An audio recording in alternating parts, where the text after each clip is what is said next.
상세한 바퀴를 사랑해주시는 상식이들, 하이! 롯데월드 어드벤처 놀이기구 총정리 1부 기대하시면서 지금 바로 출발합니다.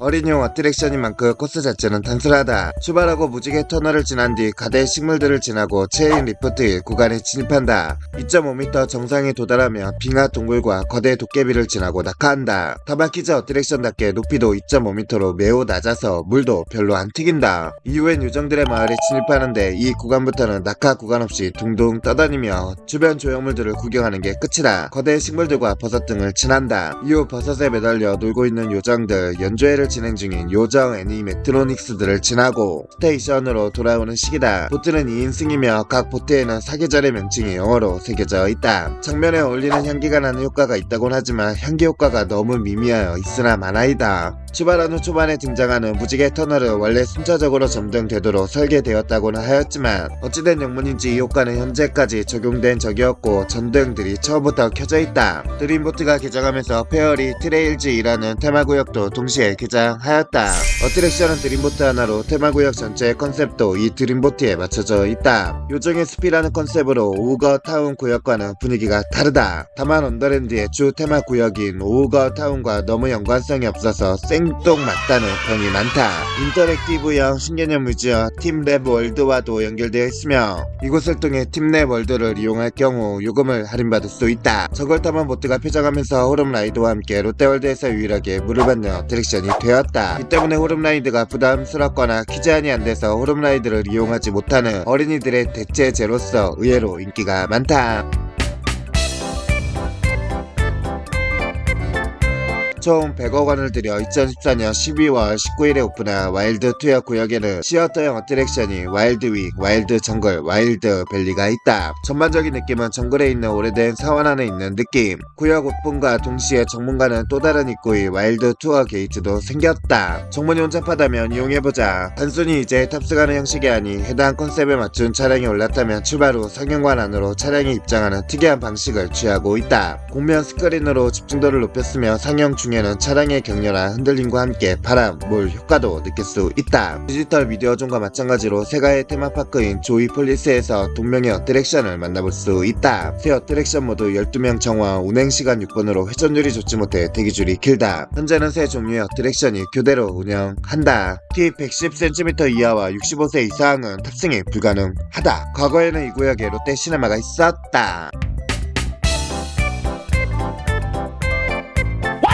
신밧드의 모험은 보트를 타고 수로를 따라가는 스플래시 보트 형식의 어트랙션이며 시작하자마자 예고도 없이 어두운 공간에서 3m짜리 하강을 두 번 하기 때문에 운행 중 옷에 물이 튈 수 있다. 특히 1차 하강이 워낙 격렬해서 물이 생각보다 많이 튄다. 그냥 평범하거나 시시한 놀이기구인 줄 알고 휴대폰을 보거나 잡담하고 있다가 갑자기 배가 뚝 떨어져서 놀란 사람이 많다고 한다. 이러한 특징 때문에 신밧드의 모험을 겁내는 사람들도 많다. 어린이들이 무섭지 않은 줄 알고 탔다가 울면서 퇴장했다는 후기도 많다. 하지만 그 외에는 조용히 둥둥 떠다니는 구간이 전부이고 트랙독인 편이라서 운행 시간이 10분이나 된다. 100cm 이상만 탈 수 있으며 65세 이상도 탑승이 가능하다. 줄은 그리 긴 편은 아니다. 대기 시간은 약 10분에서 30분 정도, 길면 1시간 정도이다. 사람이 없는 최대 비수기인 3월 초 평일에는 한두 명만 타는 것도 목격되고 한다. 수로 내에서는 아무래도 지하에 조성된 관계로 물에서 비린내가 심하게 나기 때문에 이게 싫은 사람은 탑승하지 않는 것을 추천한다. 요즘은 수질 관리에 신경을 많이 쓰고 있다고 한다. 2019년 11월 1일부터 12월 12일까지 시스템 리뉴얼로 인한 장기 운임에 들어갔다가 재개장하였다.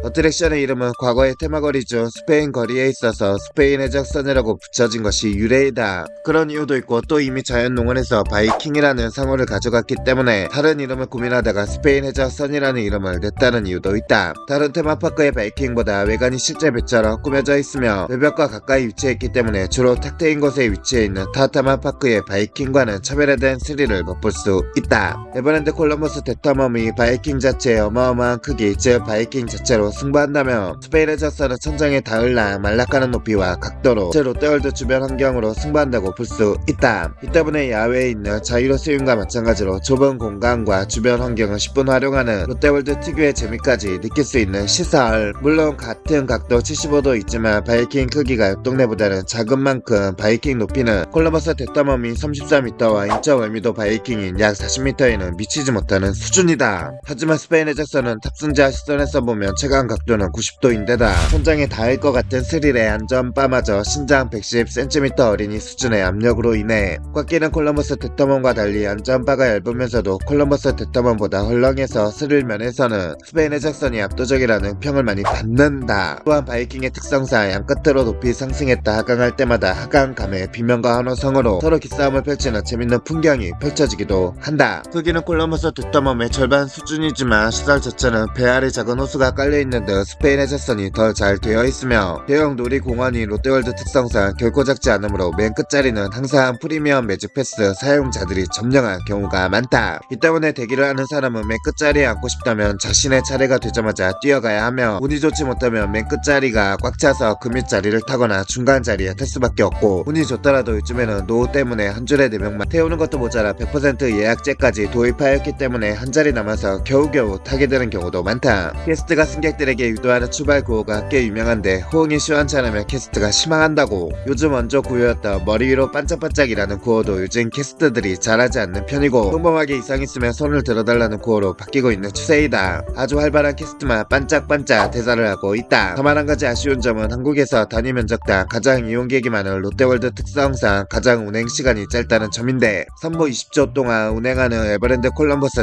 대탐험의 딱 절반이 1분 40초밖에 안 된다. 이 짧은 운행시간 때문에 양 끝자리다 최고 높이에서 각각 한 번씩만 제공해주고 끝나 버린다. 심지어 최고 높이까지 진짜 운동으로 한 번 왕복하는데 10초밖에 안 걸려 사실상 최고 높이만 보면 바이킹을 10초 동안만 탄다고 해도 과언이 아니다. 대기시간은 개장시간에 맞춰서 입장할 경우에 비성수기 개장 초반에는 한산하고 성수기에 가면 개장하자마자 뛰어가도 줄 서야 한다. 오후 시간대 입장해서 탑승을 하려면 못해도 한두 시간을 기다려야 한다. 그만큼 인기가 많은 어트랙션 중 하나. 또한 대기줄은 가운데 뽑은 자리 대기줄과 끝 뽑은 자리 대기줄로 나뉜다. 가운데 뽑은 자리가 인기가 덜해 줄이 더 짧으니 대기시간을 줄이고 싶으며 이를 이용해보자. 한 가지 팁을 주자면 혼자 온 손님이 좀 더 유리하다. 종종 3명 일행인 사람이 끝자리에 탑승하는 경우가 있는데 그 옆에 같이 앉을 수 있기 때문이다. 이는 빈자서 우선 탑승해서 대기하여도 마찬가지.